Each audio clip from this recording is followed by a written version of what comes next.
Alors donc, comme vous le savez, moi je suis quasiment depuis le début, j'ai couvert tout ça. Bon, mon PowerPoint, il y a pas mal de textes, donc apparemment, voilà. Je vais un petit peu donc vous présenter un peu grossièrement ce qui s'est passé. Bon bah, je vais passer l'introduction. Tout le monde sait qu'un virus est apparu en février. Et puis de plus en plus de mesures avec le temps contradictoires, paranoïaques, discriminatoires sont apparues.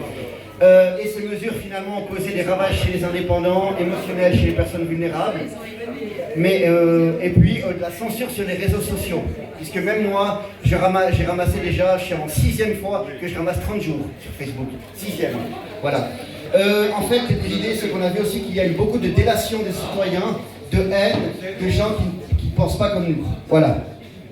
Alors donc, ça c'est toutes les premières mesures qui sont arrivées. Je ne vais pas passer ça en détail, mais au début, lors de la première vague, notez bien qu'il n'y avait ni masque, ni vaccin, ni passeport sanitaire. Les seules règles qu'on avait, c'était les lavages de mains et le respect des distances. Donc pour la première vague, voilà, c'était les seules mesures qu'on avait. Donc c'était des mesures qui sont bien passées. On a remarqué que la prise de conscience s'est faite durant la première vague. Au début, il n'y avait pas de mouvement de contestation. Les personnes confinées, une grande vague de solidarité via des groupes, des réseaux, etc. Et comme j'ai dit, pas de masque, pas de vaccin, de passeport sanitaire, encore un peu de bon sens pour lutter contre un virus. Mais à ce moment-là, on a vu les premières censures qui sont apparues sur les réseaux sociaux. Les premières personnes qui ont ramassé 24 heures, puis 3 jours, etc. Et à ce moment-là, les gens, ils ont commencé à se réveiller, piquer et réfléchir. Les complotistes, comme on les appelle, ils ont commencé à réfléchir à ce moment-là, gentiment en mai-juin. Après, bon, il y a eu la fin de la première vague, tout le monde craignait que les cas ils partent à la hausse, etc. J'aimerais préciser qu'à ce moment-là, l'OFSP, Bercé et tout ça clique, déclarait que le masque n'était pas recommandé pendant la première vague. Donc voilà. Lorsqu'il y a eu le déconfinement, donc à la fin de la première vague, tout le monde disait « Oh, mais les cas vont exploser, ils rouvrent trop vite, etc. » Je faisais partie de ces gens-là. Et on s'est dit, bon, bah, finalement, non, ils ont rouvert les trucs, et puis voilà, quoi. Donc, fin de la première vague, c'est passé avec juste le lavage des mains et puis la distance sociale. Alors, les premiers groupes ont commencé à apparaître en été-automne 2020. On a vu les Amis de la Constitution, le Virus de Liberté, Réinfo Santé, le collectif Parents, et bien d'autres naissent gentiment à ce moment-là, quoi. Donc, sur Facebook, et les canaux alternatifs comme Telegram Signal. Après, fin août 2020, le masque est apparu d'abord dans les transports publics.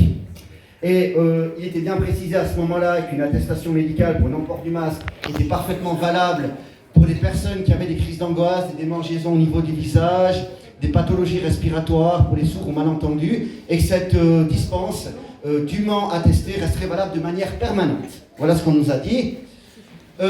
En septembre 2020, il y a eu une première manifestation à Genève pour le retour de la liberté avec des intervenants de qualité. Elle a rassemblé plus d'1 millier de personnes. Et celle-ci, alors inutile de vous dire que c'était un affront. Les médias ont fait passer les organisateurs pour des terroristes, les menaçants d'amende, etc. Mais la bonne nouvelle, c'est qu'un signal a été lancé pour l'organisation des manifestations pacifiques, bien sûr, mais déterminées. Ensuite, qu'est-ce qui s'est passé en automne 2020 ? Le masque, qui était jusqu'ici réservé, on va dire, pour les transports publics, s'est étendu pour les magasins, les activités de loisirs, les lieux clos, les lieux de travail. Et à ce moment-là, il est toujours précisé, bien sûr, qu'une attestation médicale pour non-port du masque était valable pour différents types de pathologies physiques ou psychiatriques. Malgré tout, une véritable chasse aux sorcières s'est organisée pour ceux qui ne le portaient pas correctement. Vous l'aviez là, au lieu d'avoir là, ça vous valait des insultes et de tous les noms d'oiseaux, quoi. Et puis, les policiers, il y en avait des sympas, et il y en avait certains qui étaient zélés, ils allaient près jusqu'à vous mesurer avec le centimètre ici, quoi. Donc voilà. Et beaucoup de personnes ont eu justement une attestation qui était valable par leur médecin, mais rien à foutre, c'était une pandémie, il fallait le porter correctement. Donc voilà. Et puis, donc ça c'était au sujet du port du masque. Ensuite, ma première manifestation, c'était en novembre 2020, une marche pacification, qui nous a rassemblé environ 80 à 120 personnes, et ça a provoqué dans les médias un tollé et une indignation générale. Moi-même, sur mes amis Facebook, j'ai ramassé tous les noms. Que c'était à cause des gens comme moi, que les commerces ne rouvriraient pas, que le virus se propagerait, etc. Et par la même occasion, j'ai perdu des amis réels ou virtuels, mais je m'en fous. Alors, la première manifestation s'est produite en novembre 2020, je n'ai pas pu aller, certains s'en souviennent, et là c'était vraiment, certains ils se sont fait plaquer au sol par les flics, casés comme des terroristes par les forces de l'ordre, et leur matériel saisi, quoi. C'était la première manif à Berne. Certains restent encore choqués par l'abus des forces de police, et nous verrons ensuite que c'était juste le début. Alors, en décembre 2020, qu'est-ce qui se passe? Le vaccin arrive. Pfizer sort un vaccin avec une dose d'efficacité de soi-disant 90% d'efficacité. Les marchés boursiers et financiers sont dans l'euphorie et la réjouissance après plusieurs mois de tourmente. Donc le vaccin, c'est aussi sur les marchés financiers. La bourse de Paris gagne 9% à l'annonce de l'arrivée du vaccin. L'entreprise Moderna suit quelques jours après, bien sûr, avec une efficacité à 93%, dit-on. Bien sûr, à ce moment-là, il ne sera pas obligatoire, de manière formelle ou déguisée, juste recommandé, et une seule dose garantira une protection efficace. Alors, en décembre-février 2020-2021, il y a eu à ma connaissance une pause hivernale avec peu ou pas d'action, mais l'année 2020 prépare des choses grandioses. Et certaines actions se préparent sur les groupes comme Telegram, Signal, VK, etc. Les groupes qui sont nés, notamment Action Suisse, le Virus des Libertés, les Amis de la Constitution, je cite. Voilà. Quelqu'un qui va montrer quelque chose? J'entends une question là. J'en parle après. À ce moment-là, les groupes qui sont créés grandissent et unissent leurs forces. Alors, le 24 février, une manifestation pacifique à Science Organisation. On était environ 150 à 200 personnes. On a été encadrés par la police, pas cernés, mais encadrés. Certains agents se montrent compréhensifs et certains se font malgré tout amender à la fin du rassemblement. Et les médias nous font passer pour des hors-la-loi. Évidemment, sur les réseaux sociaux, les gens nous font passer, voilà. Le 20 mars 2021, à Berne, ça c'était le chaos, donc beaucoup s'en souviennent. Il était appelé à faire une énorme manifestation, une énorme réunion le 20 mars 2021, par quasiment tous les collectifs, et là, c'était l'état de guerre de la part des policiers. Les policiers attendaient les gens à la gare, ils les renvoyaient dans les trains pour les faire partir. On a vu des engins blindés comme si c'était finalement quasiment pas des chars. Certains ont l'interdiction de sortir du train, d'autres sont renvoyés immédiatement dans le train. La gare est même bloquée par des nombreux policiers. Il y a eu énormément de personnes amendées, donc voilà, après des contrôles. Les procédures sont toujours en cours et certains ont même dû aller jusqu'au ministère public pour s'expliquer. Heureusement, certains, pour ne pas s'être déplacés pour rien, ont dû aller à l'Istal, à la manifestation autorisée, qui a été organisée le même jour qui a été autorisée.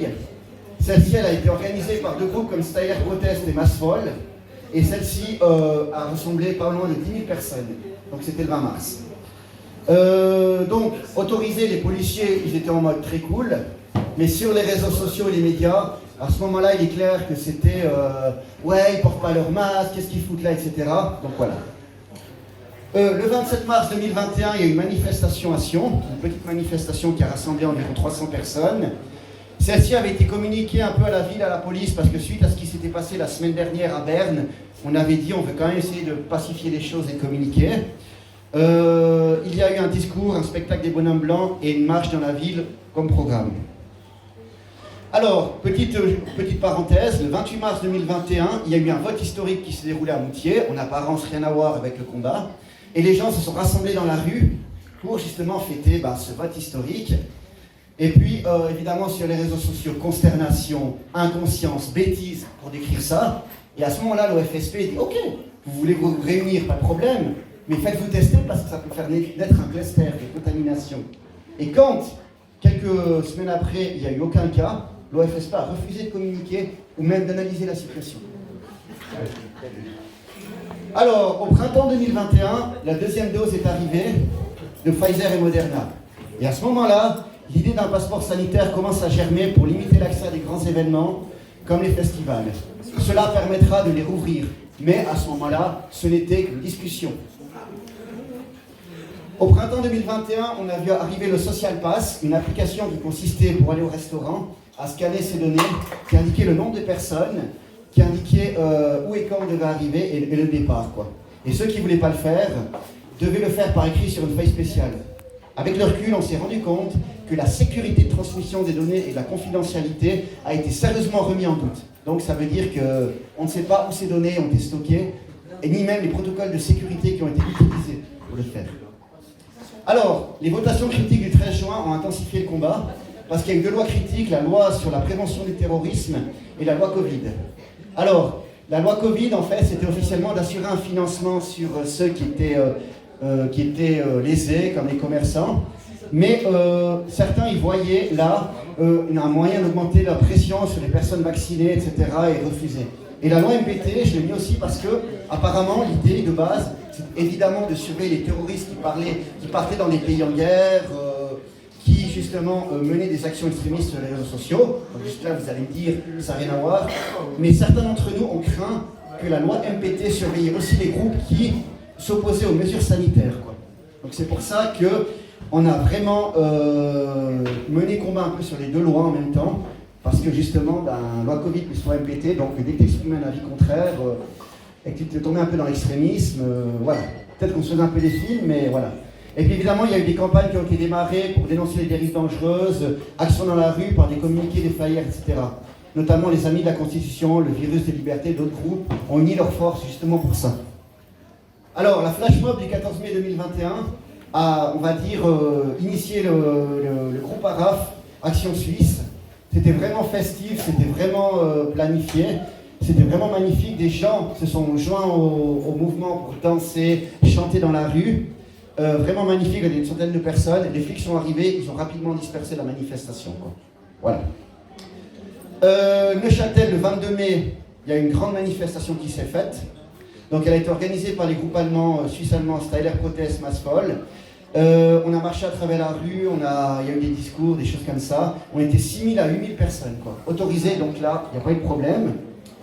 Le terrain a été magnifique, puisque là, on a eu vraiment des orateurs de haute qualité. Pour moi, on va dire, toutes les manifestations étaient magnifiques, mais celle-ci, on a eu parmi les intervenants les plus élevés. On a eu Astrid, Richard Boutry, Michel Caillet, Delphine, Werner Boxler et d'autres personnes qui sont venues. On a eu environ 5000 personnes, quoi. Et là, l'accent a été mis sur les votations du 13 juin parce que le délai approchait. Alors, en juin 2021, le passeport est arrivé. Hein, jusqu'ici, on a été discuté. Mais pour le moment, c'est juste les voyages à l'étranger, les grands événements comme les festivals. Seules les personnes vaccinées, guéries, testées, bref, voilà. Et Alain Berset a dit qu'à ce moment-là, une extension du passeport sanitaire n'était pas à l'ordre du jour, même si ce serait jamais impossible. Voilà. Alors, le 13 juin, évidemment, les deux lois très contestées dans le combat, loi Covid et mesures de prévention du terrorisme, sont acceptées par 65% des votants en Suisse. Roche douce froide. Mais un référendum est lancé pour la loi Covid et va connaître une récolte.